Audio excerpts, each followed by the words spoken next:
Muchas gracias. Voy a hablar acerca de biomarcadores y de los relacionados a los biomarcadores, pues están los protocolos de atención de cáncer de pulmón.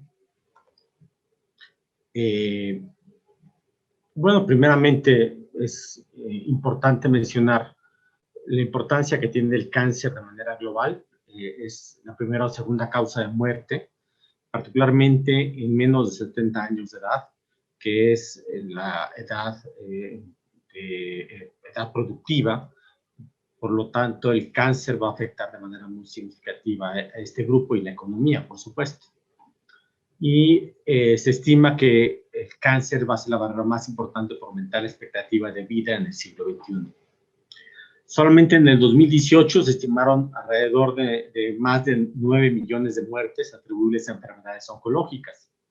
Y hasta 65% de las muertes por cáncer ocurren en países en vías de desarrollo, demostrando pues, que existen muy importantes barreras para el tratamiento oncológico.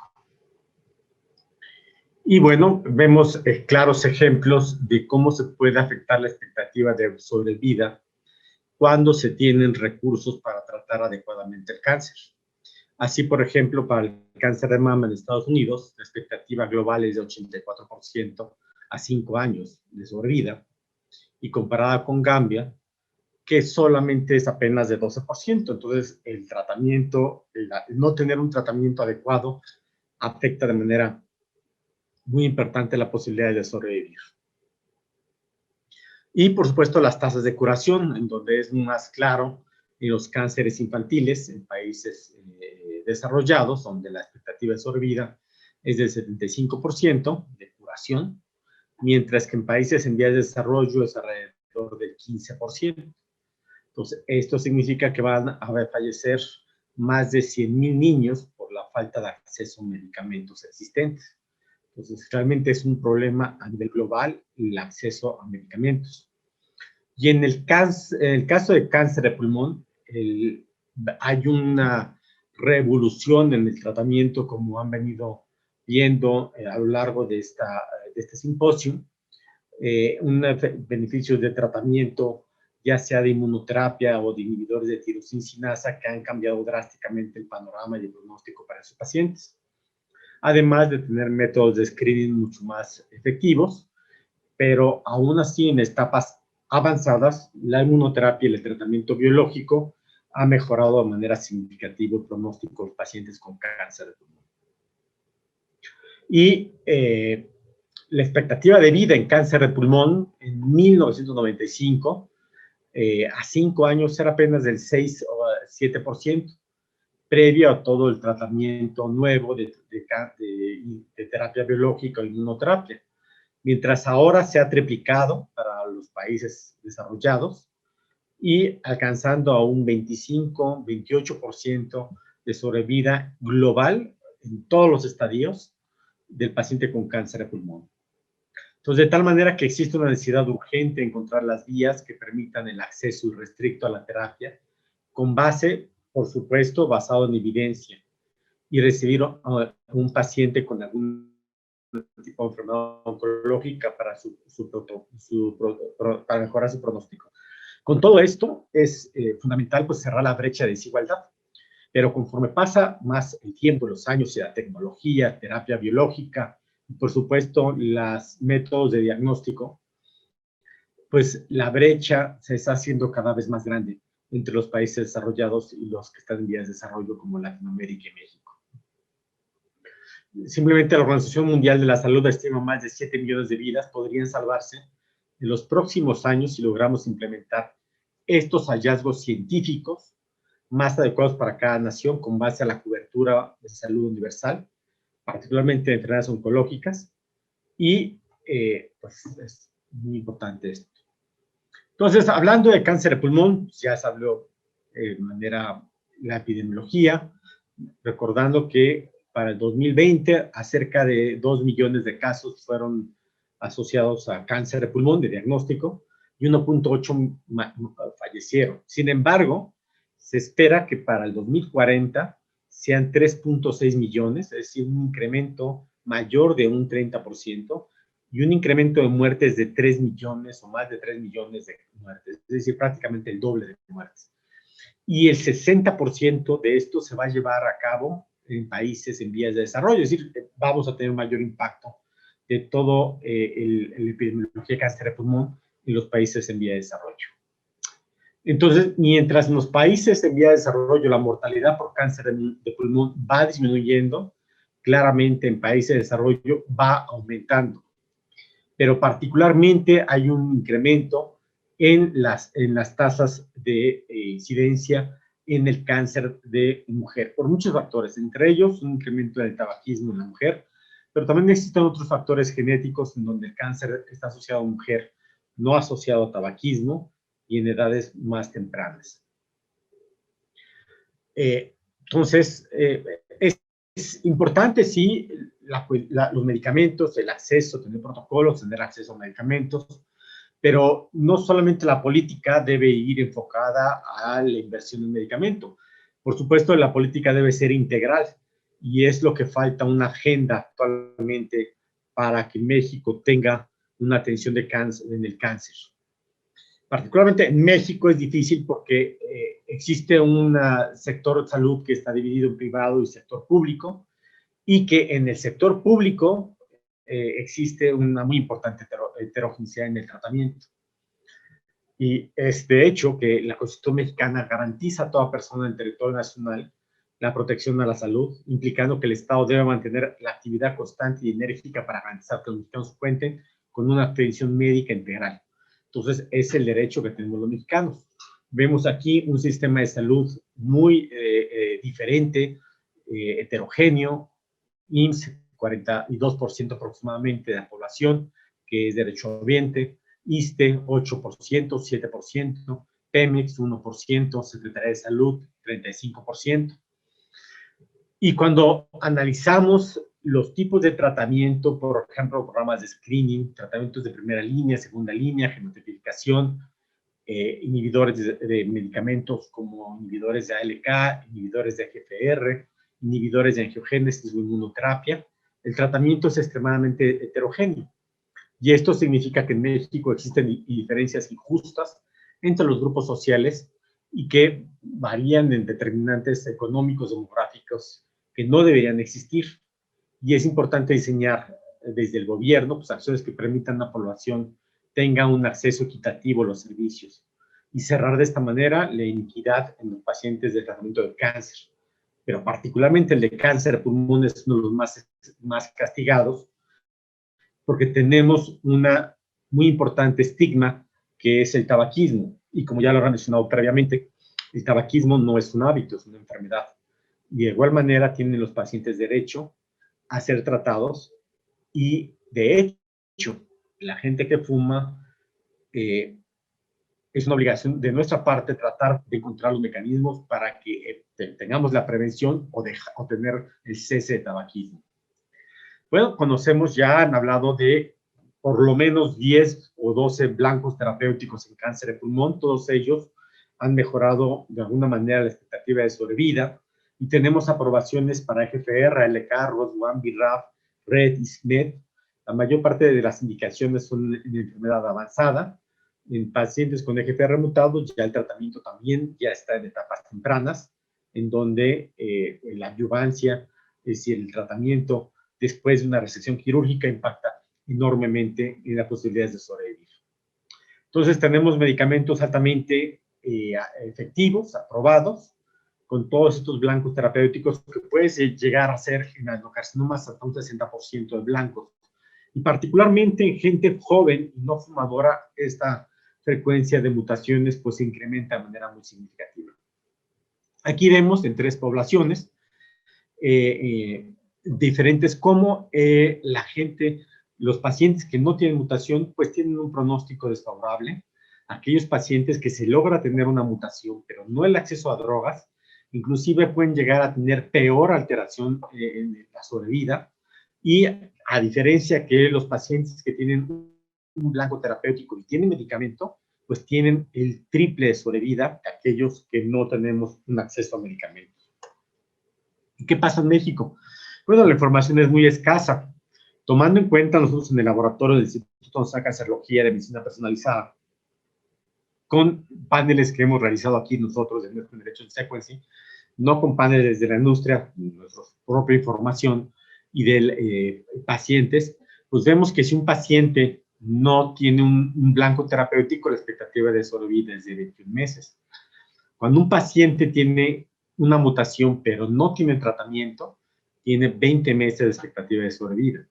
Y veamos la diferencia tan grande de tener una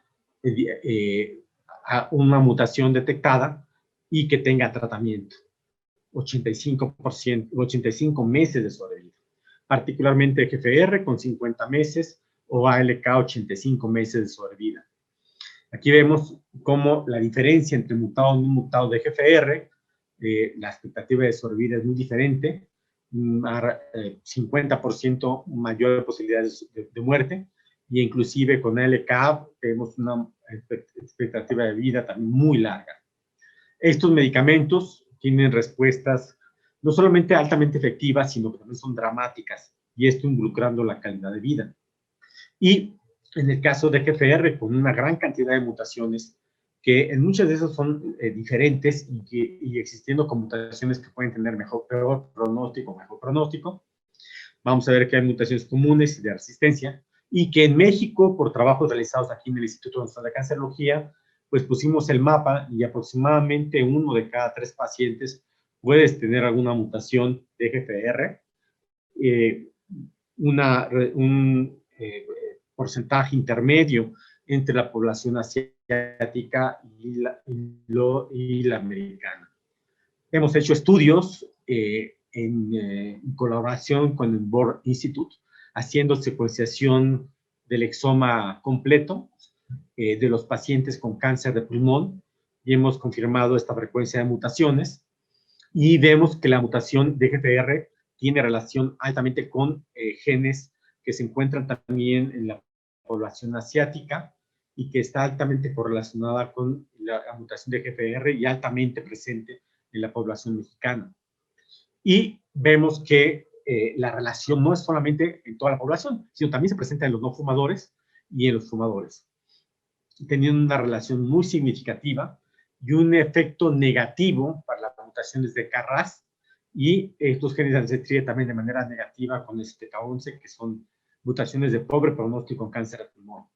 Pero vemos aquí claramente que tenemos unas diferencias diferentes, que nuestro cáncer conlleva diferencias muy significativas, como la edad de presentación. En Estados Unidos, la edad de presentación es 70 años, en México, en el instituto, 59 años, y además un índice tabáquico mucho más bajo que el promedio en otras poblaciones con cáncer de pulmón. Este tipo de medicamentos que inhiben al factor de acceso epidérmico comparado contra quimioterapia impacta de manera muy significativa en el control de la enfermedad y en la respuesta. Sin embargo, un dato que ha sido confuso es que estos medicamentos no afectan la expectativa de sobrevida. Y esto ha hecho que en el Instituto Mexicano de Seguro Social durante muchos años se ha limitado los tratamientos porque no había este impacto. Pero la mayor parte de los pacientes que se encontraban en estudios clínicos, 75% de los pacientes, recibían un inhibidor tirosinasa en una segunda línea, y algunos otros más en tercera y cuarta línea, lo cual modificó significativamente la sobrevida de los pacientes. Cuando comparamos ya pacientes con EGFR mutado que recibieron TKIs versus aquellos que nunca lo recibieron, la diferencia es abismal en cuanto a la sobrevida, con una reducción del sobre 85% de mortalidad para pacientes con EGFR, y para LK, por ejemplo, alrededor del 75% de reducción de riesgo de muerte. Entonces, sí afecta la sobrevida realmente. Este tipo de medicamentos, el no recibir el tratamiento, empeora drásticamente la sobrevida de los pacientes.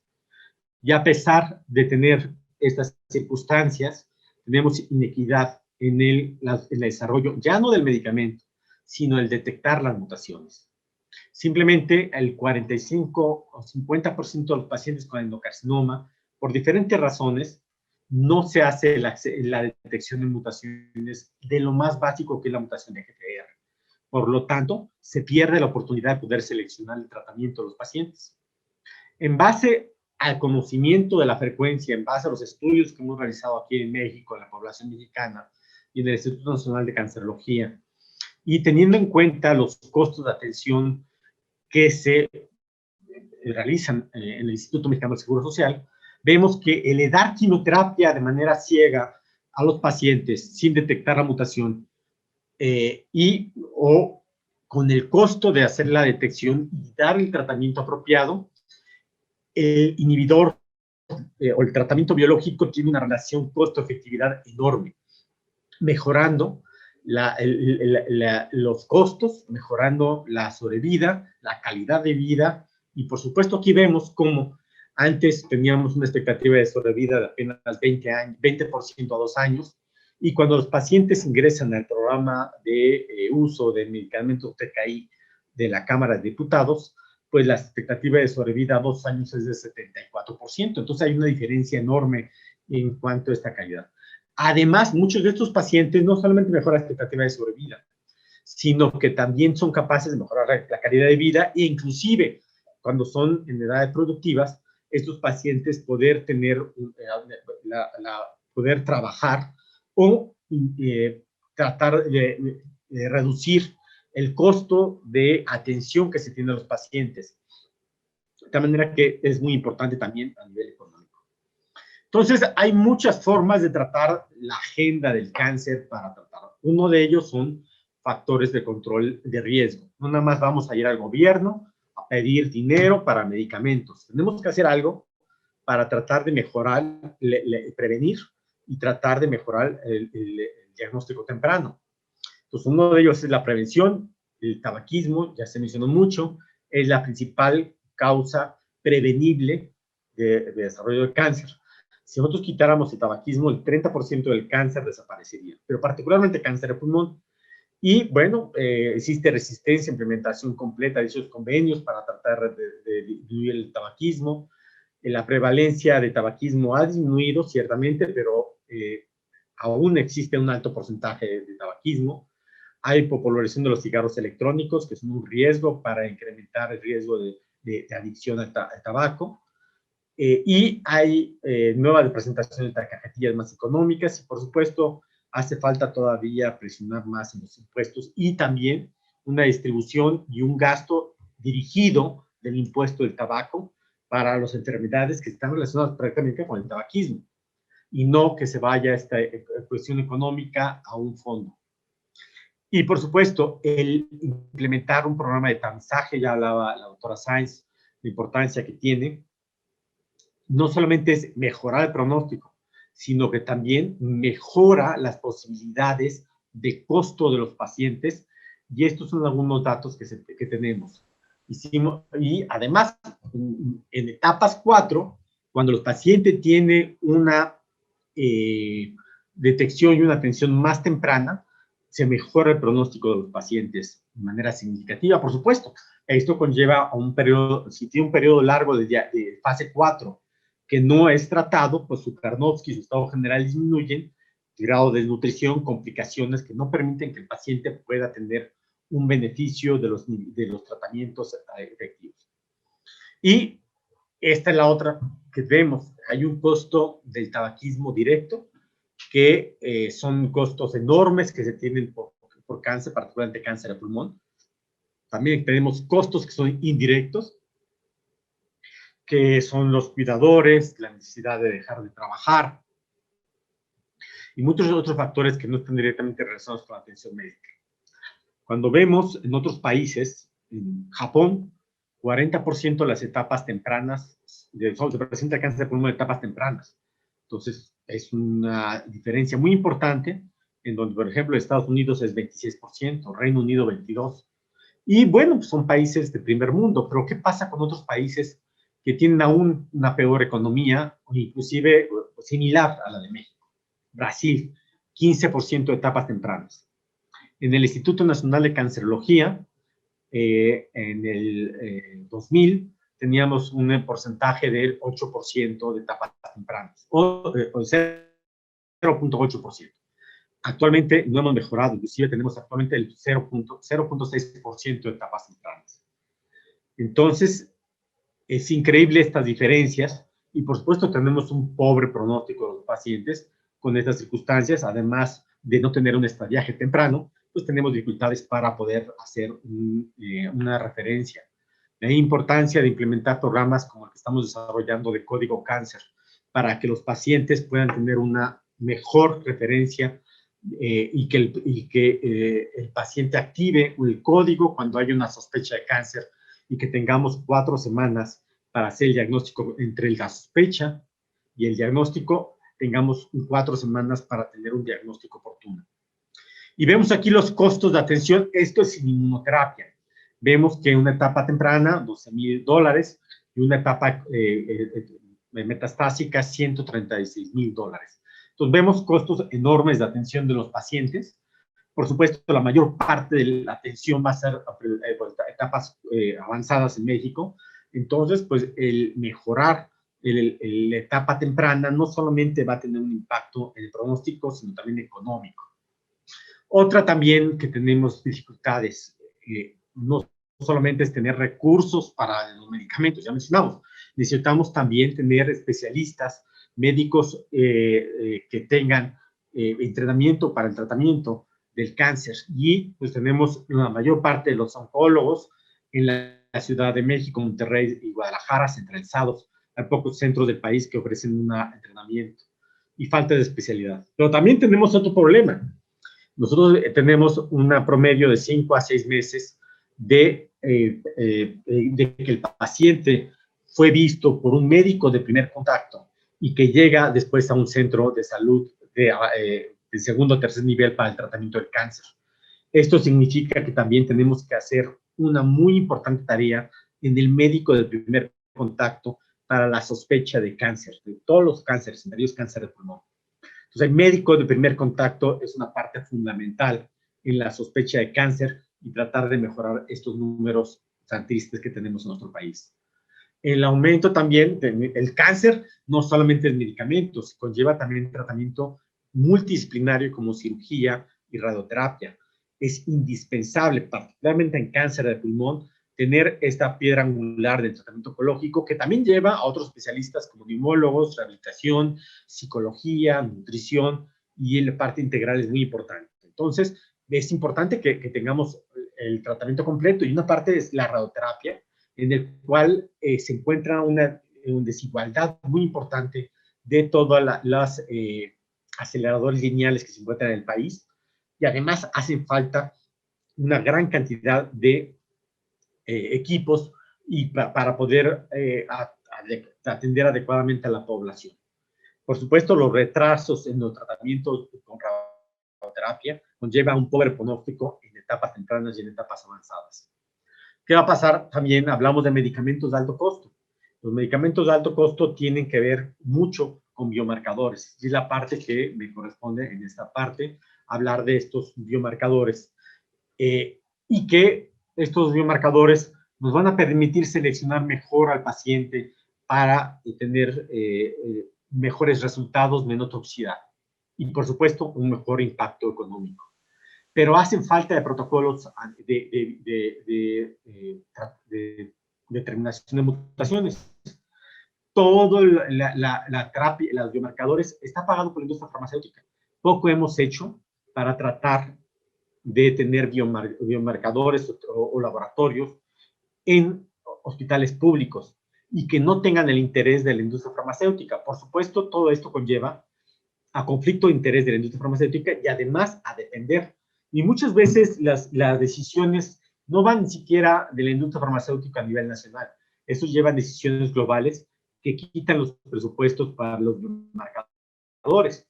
Y muchos de ellos han sido porque el medicamento no entra a las instituciones y entonces quitan el apoyo para estos biomarcadores, determinación de estos biomarcadores, o simplemente la patente se vence y entonces deja de interesar a la industria. Y entonces vemos que ya regresamos a la edad de piedra para el tratamiento del cáncer, porque no hemos hecho lo suficiente para tener nuestros propios resultados, nuestros propios laboratorios, así como existe un instituto, un INDRE para enfermedades infecciosas, para hacer pruebas muy especializadas, es importante tener estos biomarcadores pronósticos que van a ser pronósticos, predictivos y farmacodinámicos con el objetivo de que podamos individualizar, personalizar el tratamiento de cáncer y reducir los costos. Ya habíamos visto todas estas mutaciones. En cáncer de pulmón tenemos marcadores que son altamente prevalentes, mutación de GFR, ALK, del 7%, PDL1, que son marcadores para inmunoterapia, y hay otros que son menos comunes, como ROS1 o BRAF, que son dentro de las categorías porque son menos frecuentes, pero existen otras de mayor, también de menor prevalencia, pero que también tienen tratamiento, como EGFR, como HER2, exon 20, la carga mutacional, el NTRK, CEMET, amplificación del CEMET, RET, que tienen tratamientos altamente significativos. El cáncer de pulmón no es el único, melanoma también tiene BRAF, y también tiene mutaciones de CKI, tiene TRK menos frecuente, pero el ejemplo claro de personalización de medicamento es el cáncer de pulmón. Entonces tenemos un gran reto, que es tener laboratorios de alta calidad que estén validados y, por supuesto, uno de los retos va a ser tener estos laboratorios en instituciones públicas y tener conductas, protocolos y guías de tratamiento para los pacientes. Aquí vemos las dificultades que tenemos para la biopsia. Generalmente la mayor parte de las biopsias van a ser tomadas guiadas por tomografía, y otra parte menos importante, pero sigue siendo importante, las broncoscopías. En ambas, el tejido está muy limitado. Tenemos que tener una mayor cantidad de tejido y optimizarlo para un diagnóstico, primeramente de inmunohistoquímica, llegar al diagnóstico y después para moleculares.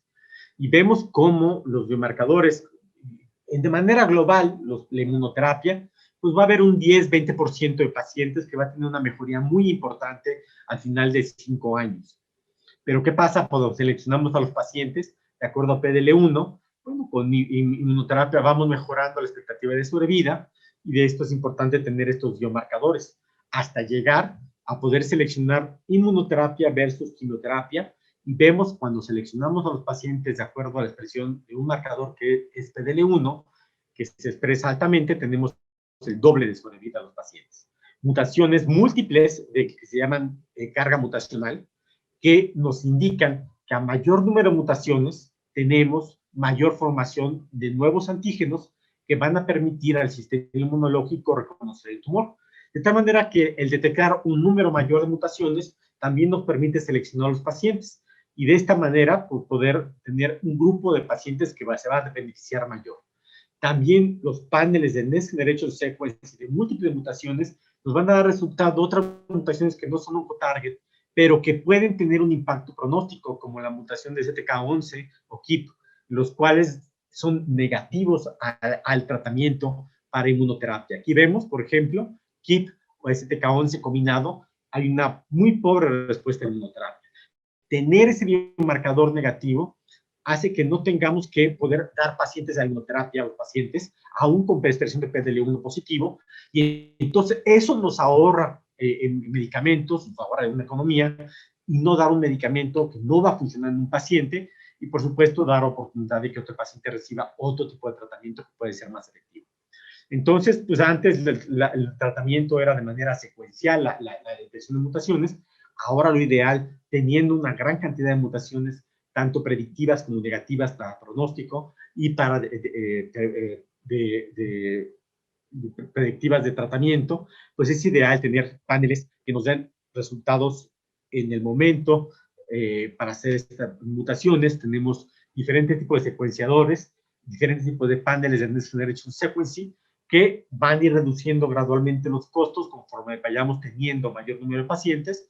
Por supuesto, en donde ha aumentado más el costo del tratamiento en los pacientes es en la parte de diagnóstico molecular. Sin embargo, a la larga, insisto, esto nos puede ayudar a seleccionar el tratamiento y reducir los costos, y por supuesto mejorar la expectativa de sobrevida. En Latinoamérica, el 75-80% de los biomarcadores está realizado por la industria farmacéutica. En México, prácticamente diría que el 98% dependemos de la industria farmacéutica. En el Instituto Nacional de Cancerología, en el laboratorio que llevamos aquí en el Instituto de Medicina Personalizada, hacemos detección de mutaciones con fines de investigación. Y esto nos ha llevado también a poder ayudar a los pacientes a seleccionarlo, pero necesitamos implementarlo como un método de asistencia global. Entonces, ¿qué es lo que necesitamos? Son centros de referencia que tengamos a nivel nacional para poder referir. Y esto, al tener un centro con mayor número de muestras, tenemos menores costos de las pruebas, mayor calidad, mayor rapidez y, por supuesto, todo esto mejorando la expectativa de todos los pacientes. Y bueno, ya teniendo los biomarcadores, cierta manera, la industria farmacéutica nos ha ayudado mucho e inclusive he coordinado a 8 industrias farmacéuticas para que se pongan de acuerdo y que no se estén peleando el material de los pacientes para hacer una mutación o hacer una y otras mutaciones, los cuales no tienen ningún interés económico y que realmente la calidad de la detección de mutaciones es muy mala. Entonces, juntamos a 8 industrias farmacéuticas de medicamentos, así, que tienen medicamentos para tratar el cáncer de pulmón, para que de manera conjunta puedan realizar las pruebas, uno, para optimizar el tejido, que es muy importante, y dos, para tener resultados de buena calidad y rápido. Y esto es lo que hemos hecho. Ahora vamos a migrar en el futuro a Next Generation Sequencing y esperamos que tengamos seguir con el apoyo de la industria. Y en un futuro, a largo plazo, tener nuestros propios laboratorios para hacerlo. Ya que tenemos la detección de la mutación, ahora es necesario tener el tratamiento biológico, que esto realmente es muy pobre en México. Y realmente tenemos muy poco acceso a implementación de innovación tecnológica y que mucho de esta tecnología lo hacemos a través de protocolos de investigación. Y tenemos grandes retos en Latinoamérica, falta de investigación, falta de interés de los médicos para hacer investigación. Tenemos no solamente investigación en la industria, investigación que va más allá de ver las características de la población, características farmacocinéticas, reducciones de las dosis de medicamento, que pueden mejorar inclusive los costos de atención de los pacientes. Vemos los costos de los medicamentos de Gefitinib y son muy similares en países de primer mundo. Sin embargo, por supuesto, nuestro salario mínimo es muy diferente. Entonces, no existe una equidad y es muy diferente, es muy difícil poder dar precios de los medicamentos de acuerdo a la economía de cada país. Entonces, y vemos aquí la gran efectividad de medicamentos.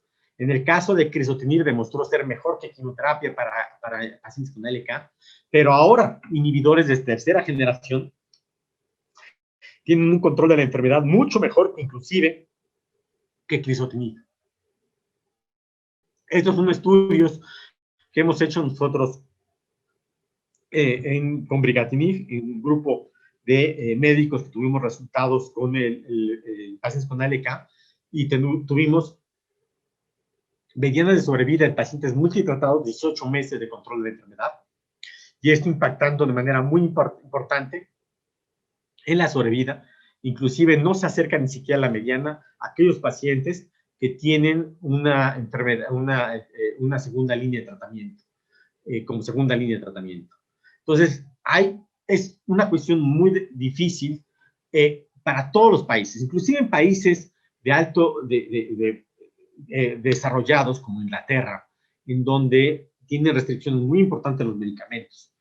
Ningún país se salva de tener el costo de los medicamentos. Si nosotros aplicamos las guías como tal internacionales, es imposible llevar un costo de atención de los pacientes con cáncer. Es simplemente llevarse una parte muy importante del presupuesto en salud. Entonces, hay que poder tener una evaluación en salud para poder seleccionar los medicamentos.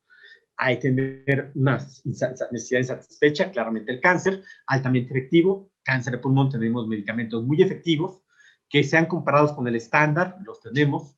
Que tengamos un biomarcador para poder seleccionar a los pacientes, lo tenemos. Estudios de fármaco de costo-efectividad, si vale la pena. Tener, por supuesto, claro el impacto presupuestal que puede tener. Cómo podemos controlar el uso. Y es ahí también donde debemos implementar protocolos, no dar abierto esto, porque tenemos que tener el control estricto, como lo hacen muchos países, inclusive el Reino Unido, en donde es extremadamente estricto las guías de tratamiento que tenemos. Y es imperativo pues tener en políticas y la forma de financiarlo y de esta manera poder dar la mejor, comprar, si tenemos poco dinero, pues comprar lo mejor. Muchas veces en instituciones se compra medicamentos para ciertas neoplasias en donde no se tiene impacto en la sobrevida global de los pacientes, cuando en realidad hay medicamentos mucho más activos, mucho más baratos, y no se compra. Entonces, no es nada más tener comprar, es comprar mejor, seleccionando en base a la efectividad de los procesos y, por supuesto, el impacto que tenga en la población. Entonces, todos los procesos pues, son diferentes.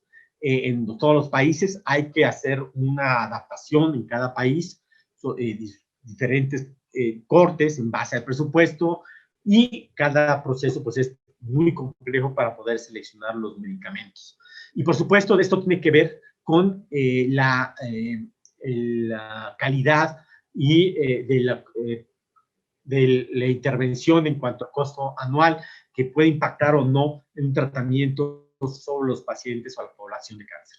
De tal manera que tenemos que tener una relación. Los médicos no somos los que tenemos que estar seleccionando los medicamentos. Somos parte, pero no lo esencial. Por supuesto, los oncólogos, todos los médicos, queremos tener lo mejor para nuestros pacientes, pero no tenemos una capacidad de decisión de farmacoeconomía como tienen, o debería existir organismos de evaluación tecnológica. Los expertos debemos estar apoyando a este grupo para tener un acuerdo y poder tener una mejor compra, y por supuesto, al tener estos criterios y hacer negociaciones globales, pues por supuesto poder negociar mejor con la industria farmacéutica, y en el caso de muchos medicamentos que pueden ser equivalentes, pues tener una mayor competencia y de esta manera tener decisiones más y costos, y al reducir los costos, mayor número de pacientes beneficiados. Entonces, uno es alentar el acceso a los medicamentos. Tenemos que tener al pagador, al gobierno, tenemos que dar los mejores elementos para obtener la certidumbre de que lo que van a invertir va a tener un impacto significativo en base a la evidencia médica que se tiene.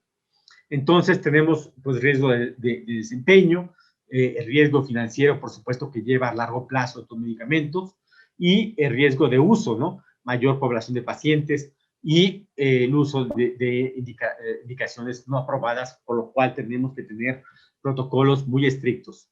Estos protocolos van a hacer que tengamos una homogeneidad en tratamiento del sistema de salud y no se den a Marina tener mejores tratamientos que un paciente que se encuentra en la Secretaría de Salud o en el ISSSTE o en el IMSS, que puede ser un problema ético muy confuso, muy difícil, pero la realidad es que la Constitución mexicana no habla de población, habla de un derecho a la salud de manera global, sin que existan mexicanos de primera o segunda clase.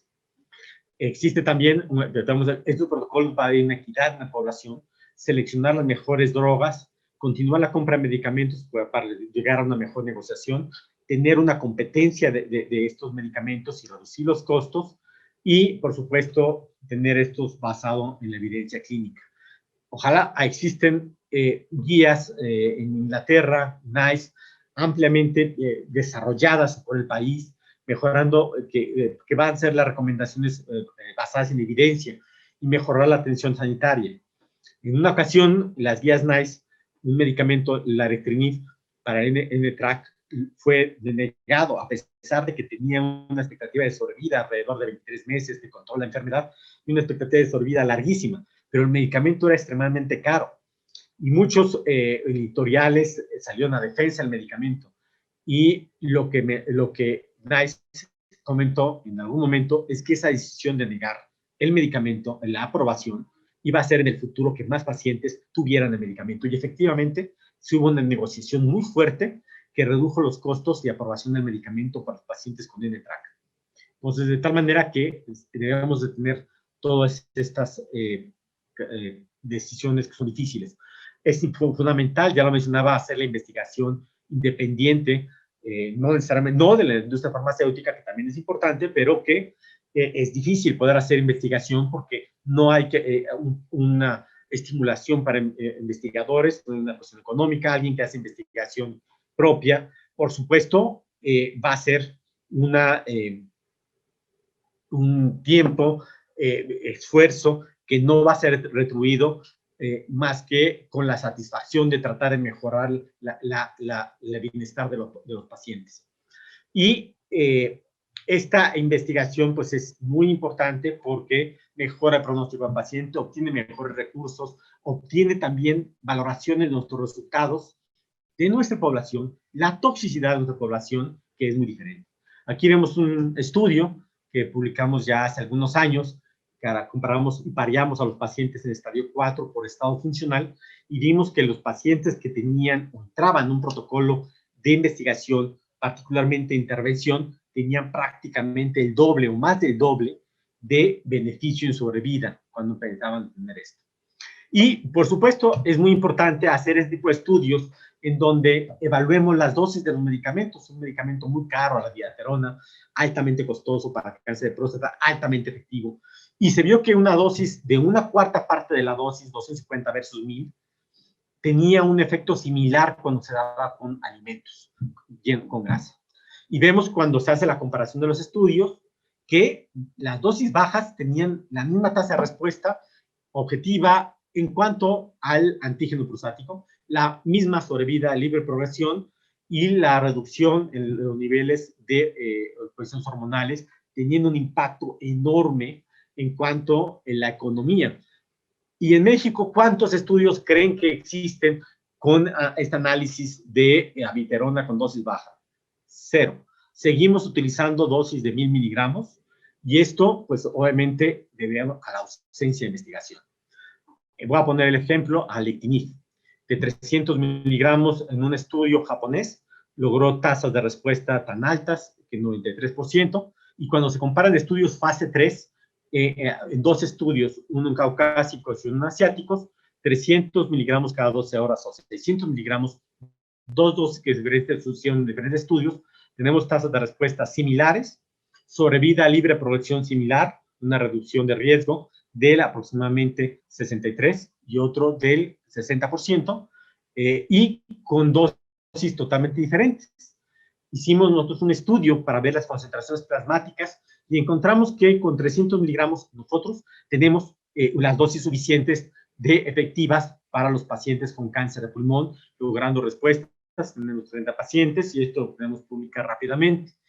También hemos hecho estudios de reducción de dosis de los medicamentos, de esquemas, para tratar de incrementar la actividad de los medicamentos. En el caso de mesotelioma, son medicamentos que son altamente costosos. Hicimos un esquema en base a que la reducción de la dosis estaba en base a la infusión y la saturación de los sistemas de mecanismos de la droga. Y los resultados son muy similares a los esquemas de alto costo como pemetrexed con toxicidad aceptable. Y cuando analicemos los análisis de costo-efectividad, vemos que hay una reducción estoy de acuerdo y yo haré lo mismo. Ay, un momento, doctor, por favor. Vamos Gracias. Beatriz, por favor, tu micrófono. Gracias. Muchas gracias. Y bueno, ya para terminar, pues es importante tener estos mecanismos independientes que podamos evaluar las políticas, el ejemplo de las guías NICE, evaluar de manera tecnológica el sistema de salud, guía diagnóstico, guías personalizadas para nuestro país, y bueno, tener una política integral para el tratamiento del cáncer. Y por último, les voy a mostrar los resultados que tenemos en la clínica de cáncer de pulmón, que en base a las recomendaciones que hemos hecho del COVID a nivel internacional, un grupo de expertos de cáncer de pulmón, analizamos en base a estas recomendaciones, continúa el tratamiento de los pacientes con cáncer. De hecho, en el Instituto Nacional de Cancerología aumentamos 17% la consulta durante el COVID, mucho porque muchos hospitales cerraron para el tratamiento del cáncer, y bueno, el instituto siguió abierto, particularmente la clínica de cáncer de pulmón, tuvimos 548 pacientes tratados de abril a marzo de un año, y realmente muchos pacientes, pues solamente sabemos que el paciente con cáncer tiene una alta probabilidad de complicaciones. Sin embargo, a pesar de que nosotros decidimos continuar, modificar de cierta manera el número de consultas y el tiempo de aplicación de las quimioterapias, pero continuar el tratamiento. Muchos pacientes, desgraciadamente, decidieron o retrasar o modificar o suspender el tratamiento por el miedo, que estaba muy bien fundamentado, pero que era esencial, debía ser esencial continuar con el tratamiento de cáncer.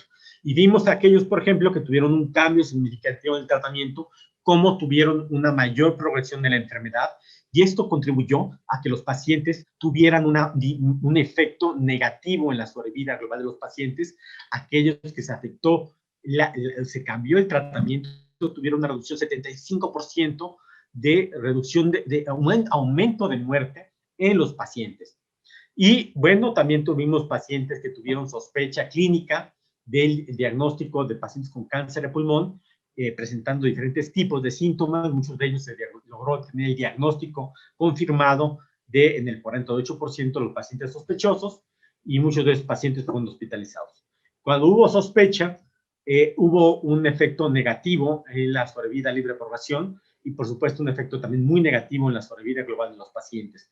Aquí el mensaje es que esta epidemia no debe hacer que el cáncer, el tratamiento del cáncer, el diagnóstico de cáncer se retrase.